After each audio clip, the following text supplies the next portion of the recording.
What's going on, everybody? This is Achilles LBT coming at you with the second half of my Raynor Best DPS 2.0 video. And if you're familiar with the video format, this will not be anywhere near as detailed as the first half of the video. Just something cool I wanted to show off. I saw the other day for the first time. This will not be anywhere near as detailed as the first half. If you want the full scoop on everything that I'm picking, you can go ahead and watch the first half, but you will not need to necessarily. You'll see everything you need to see right here on this this end of the video. So at level 1, we'll be going Season Marksman. Again, we'll just be running through the build, but not exactly going into full detail as to why I'm picking the things that I'm picking. The friendly team composition for this game will be Karajim, myself as Raynor, Illidan, Zagara, and Nova against the Jaina, Vala, Uther, a Karajim, and a Butcher. Whoa. Press the wrong button. And in the spirit of, in a natural spirit of me being brutally honest about these kind of things, this is actually the second time that I'm going to be attempting to record this video. I actually recorded a gameplay yesterday, but I don't know, I had some time to sleep on it, and I wasn't really all that happy with it. Namely in the fact that we lost the game, and it really was like, it was a game we should have won considering the composition we had.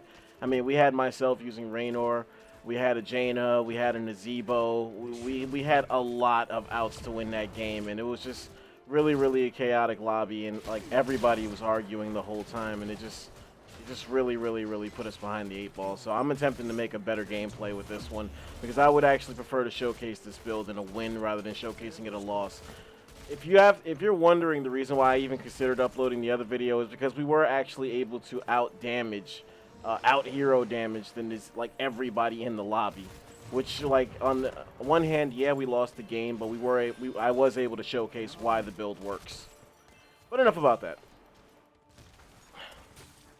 I'm gonna try and save our Illidan here. We actually do succeed. I didn't think I was gonna pull that off. I'm not gonna lie, but I'm glad we were able to save him. And as I've mentioned in videos from before, you definitely want to make sure that if you're going for something like Season Marksman, that you're actually putting in the work to try and like build your stacks. You're really only gonna get as much out of it as you put into it. So if you're not going for stacks like actively throughout the whole game, you're really not gonna get much out of picking that talent at level 1.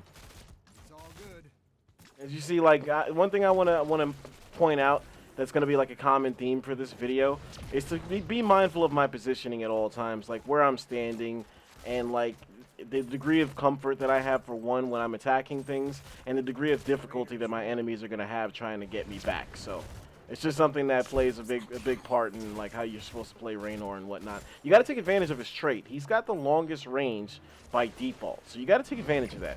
So level 4, we're going to be going focused attack.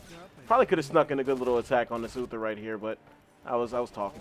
We are going to attempt to turn in because I do have 12 gems right here. Early looking at the damage. We haven't really shot at many targets, so I'm not expecting to be anywhere near close to ahead, but we're going to see if we could change that. If you notice, look how fast Vala's health bar is going down before the Nova interfered. As I mentioned in the last video, Raynor, I didn't feel like he needed the extra auto attack damage, but I'm not exactly complaining about it either, though. I think it's really strong, and it just makes it made an already fun character to use that much more fun. It made him a real player for more people than just the ones that actually took the time out to get him down. Because I was able to lead in hero damage with the way Raynor was before this latest patch, but now it's a lot easier to do for like a lot of other players who don't really have that kind of skill with him or that experience. I'm gonna back up here. I was gonna chance that a little bit because I knew I had my heal on deck, but I don't think that would have actually went in my favor. Well, at least the friendly team is doing a good job of turning in gems. I can say that much. You just see that critical hit right there. That's focus. That's all focused attack. I did a whole video just specifically dedicated to the new focus attack. I absolutely love the change they made, and I love that it directly addressed my biggest concern with it. You see how easy it was to take out that Vala right there. That's gonna be the common theme here. Level 7, we're gonna be going fight or flight. That makes, in case you didn't know, that makes our heal something that we can activate on Q. and it gives a little bit more. I don't know if it actually still gives you a favorable cooldown the way it used to before, but it would be nice if it did. We are actually going to get off of this lane now to try and help our teammates a little bit, since we have the web weavers going. We are just going to focus our fire. This is something that's kind of big with Raynor. You definitely, when you see enemy heroes, they have to be priority one. You have to focus your fire on them, no matter what's going on, because it really helps, like, in the grand scheme of things. Like, if you're not focusing your fire on enemy heroes, you're really not doing it right. And again, there's no need to chase either. Like, you're just trying to get them to back off. Like, if you can get a hero to run away, that still counts as a win. Look, we almost caught the Vala slipping again. And we will actually catch the Vala. We will catch her. Look at that. We'll just rely on the Nova to pick up those gems over there. It's actually very good situational awareness by our Nova player right here. Let's take a little peek. All right, we're not too far off of Zagara. Common thread throughout this build is definitely auto attack damage for sure, and that's really the thing that that's one of the major things that they kind of buffed. They kind of buffed with the new Raynor.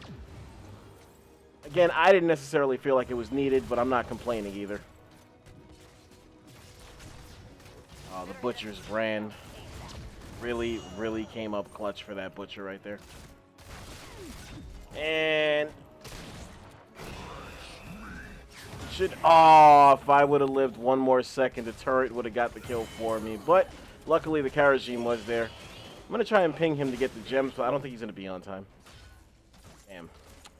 Oh, that was a bad play on my part. We do have the lead though with hero damage right now. We're gonna try our best to keep that, but it won't be something that we have to go super try hard for either, because the build in itself is there for that very reason. At level 10, we're gonna be going Hyperion. Again, where I'm not a fan I'm not a fan necessarily of Raynor's Raiders. I don't think there's anything wrong with the heroic at all, but I just don't see the need for it when everything else about the build really takes care of, like, putting heroes down. I mean, look how fast we're able to burst down Jaina. I mean, we weren't hit with that slow. Or if, you know, if Illidan just wants to die. Hopefully that doesn't cost him. That was a nice little way to seal the kill, though. That's for sure. And again, the other thing I wanted to point out, I did mention that to be mindful of my positioning and whatnot. Also be mindful of how much I'm spamming my Inspire. I actually kind of want him to chase this a little bit. It seems like he went for a damage monk, which you never want to do. If you have a damage monk, in my opinion, you got no monk. That was a nice play. That was a nice situational awareness by our friendly monk. We're going to try and get the Butcher to fucking chase on this, which he will not. Smart play on his end. I could call in my Hyperion right now and actually take out these two. Actually, I will. That's XP. That's major XP right there.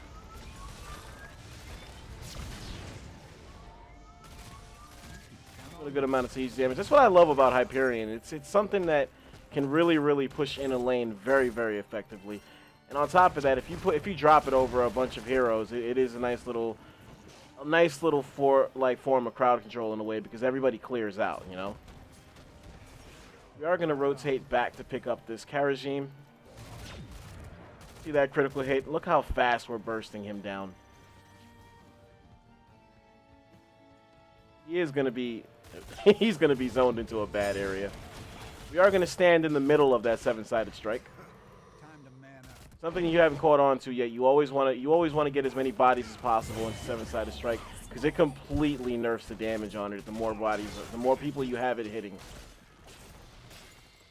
Long story short, the worst thing you do on a 7-sided strike is split up.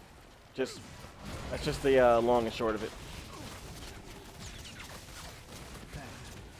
See, we're putting a great amount of damage on everybody right there. And again, mind my positioning. Like, you have to take advantage of Raynor's range. We're going to shoot the Butcher back. Karajim with a little bit of a premature palm there. But it's not so bad. He's all right. We're going to go Giant Killer at level 13 and just add that much more damage. Easy wins. And they're going to look at the damage. 21,000. 5,000. What the fuck? I guess I stepped away. That was my fault. And naturally, the Uther comes and intervenes.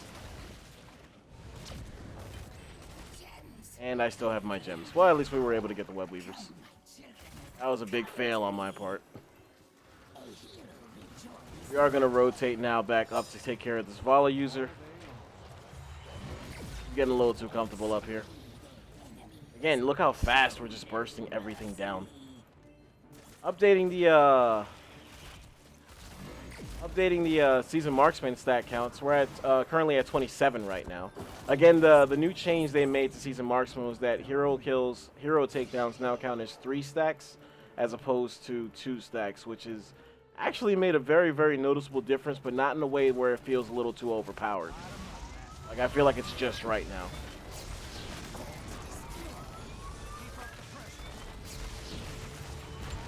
Again, you see the usage of Hyperions just to knock down forts.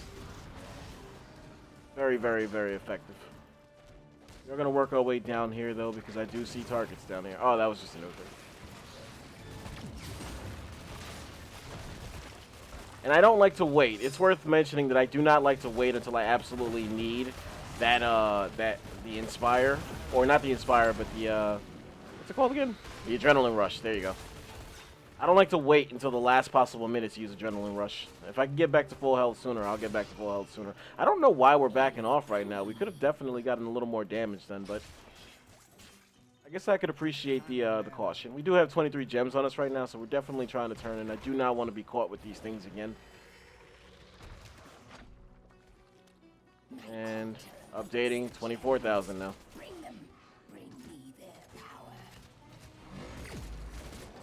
And again, be mindful of how little effort is actually going into this. Like, you will definitely have an extreme amount of comfort playing with Raynor now. Level 16, we're going to go Bullseye to add a little form of CC.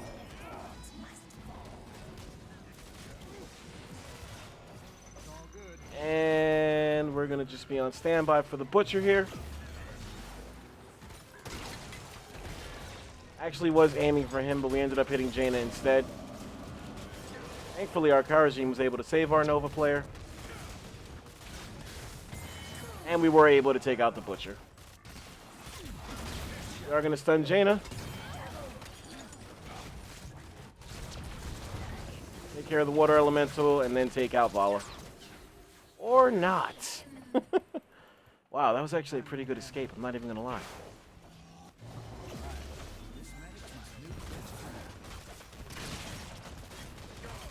You are going to attempt to use, I would never, I mentioned it in the first half of this video, but I would never advise using Raynor's Q ability as a wave clear. But if you absolutely have to, you definitely want to make sure you aim, you can line your targets up.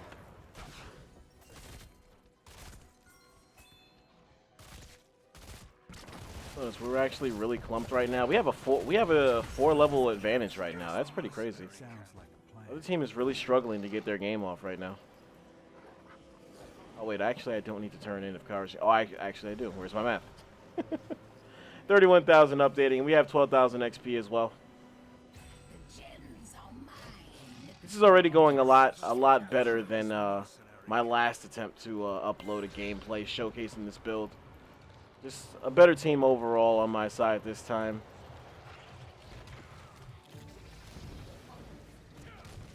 I do have a Hyperion on deck as well. I just want to point that out.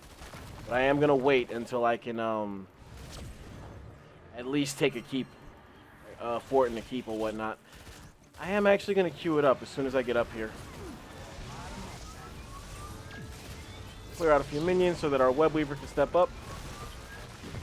Just look at the amount of push we have with this. You don't get this with Raynor's Raiders. Like, there's no comparison whatsoever. And again, you see that we're not having any trouble securing kills either, which is really the only thing that Raynor's Raiders are good for.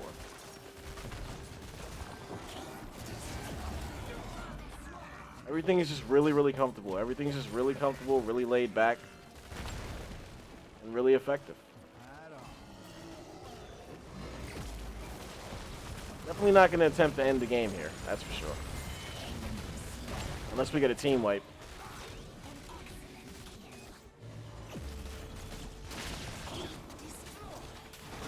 We are going to queue up our heal. And Butcher might actually get a kill out of this. Oh, the Karjin with a very good palm right there. And we were able to secure that kill as well. At this point, the enemy team is just dropping like flies. We are going to make a move in to save this Illidan. And again, we all stand right in the 7-sided strike. Great awareness by our team. And now we can effectively end the game. Look at that. We are going to get a little greedy here. And that'll do it. Oh, that was a lot better. 19 to 15 on the leveling. That definitely did a good job of showcasing the Raynor build. We didn't even reach level 20. At level 20, you go Nexus Blades just to add a little bit more, even more damage and range and whatnot, all that good stuff. Or Nexus Frenzy, excuse me. Raynor is not a melee character. Nexus Frenzy is what you would go. We ended up going 19 and 1. Oh man, they only got 2 kills. That was my fault that I died too, if I remember correctly. But we were able to lead the way in hero damage. Definitely a better job of showcasing the build. In the other video that I was going to upload, we did finish with 54,000 hero damage, and then the next highest was Nzebo with 41,000. But again, that game was extremely chaotic from start to finish. There was just a lot of people doing their own thing, a lot of people just arguing in the chat, and it just really did not make for a good experience. So I'm definitely glad that I redid this. As you see, the team slaying, we won 30-2. We had a very good team on our side versus a very poorly coordinated team on the other side. Vala led the way on everything on their team, but that's mostly because she was off YOLOing by herself most of the time. You notice we caught her isolated like 3 or 4 times without even really properly zoning her. So that just kind of like proves a point right there. You can't win these games by yourself, man. You really can't. So hopefully hopefully you guys enjoyed the video. We're gonna showcase the build one last time. At level 1, you go Seasoned Marksman. Again, for every 6 enemy minions or captured mercenary kills, for people who are new to this game, you get one added to your basic attack damage, and hero takedowns count as 3. Again, that's what they changed. They bumped it up from 2 to 3 now. So it's like only 2 hero kills, you get another stack. And again, you only get as much whatever you put into it. You have to stay dedicated to building your stacks, and it's not like the butcher stacks where when you die you lose your stacks. You keep your stacks the entire time no matter what. So that's also something you want to keep in mind. Level 4, you go focused attack. Again, this was changed now for the damage boost to only go off on heroes. I can't say enough about it now. That was the only thing that I despised about it before. I love the new change, and it's something that I actually put on most of the heroes that I use that have the option at level 4. Sonya included. Again, I have another video specifically dedicated to this. If you want to go check it out, feel free. If not, it's not needed. You saw exactly what it did in this video, so there's no need to rehash it. Level 7, go fight or flight. The main reason I picked this ability at level 7 is so that I have some form of healing. Again, this is something that I touched on in the first half of this video. A lot of people mistakenly think that with Raynor, you have to choose between, talent level 1 and 4, you essentially have to choose between having good damage or having good sustain. And with this build, you essentially have both. There is a way to do both, and I just showcased it right there. You saw we really didn't have any trouble like staying alive or anything like that, other than my one boneheaded mistake play early on. That was it. Other than that, we had no trouble whatsoever staying alive. So you just saw for yourself, you can have the best of both worlds. You could have monster damage with very viable sustain. At level 10, you want to go Hyperion. Again, this is really good for lane pushing and wave clearing. And this is something, again, if you put it over enemy heroes, they scatter like roaches, basically. So it almost has that CC effect. And it's just something that you really can't replicate if you pick Raynor's Raiders. And again, you shouldn't need to use Raynor's Raiders because that heroic specializes in securing kills, and securing kills is something you could easily do off of Raynor's basic kit and his basic attributes. You do not need a heroic to further help you do something that you shouldn't need any help doing to begin with. Level 13, you want to go Giant Killer, adding health percentage damage. on your auto attack. Like, again, the common theme with this build is definitely your auto attack damage at level 1, 4, and 13, and then at level 20, if we were to reach it, those are all talents to buff your auto attack. So it all ties in together very well. At level 16, we go Bullseye. Yes, I addressed it in the first half of the video that while they did remove the extra damage boost that this used to have, this is still the stun that you add to your Q is extremely viable, and it's just something that I feel comfortable using, and I feel like it's the best talent available at level 16 because the stun is very viable. And if you're an accurate shot with his Q ability, you can essentially like interrupt damn near anything, like, and from a long way off. That's the other thing. It's not like a close range stun where you have to get up close and like risk getting hit by things. No, you're a long way off and you can still stun people. So that's just something to keep in mind.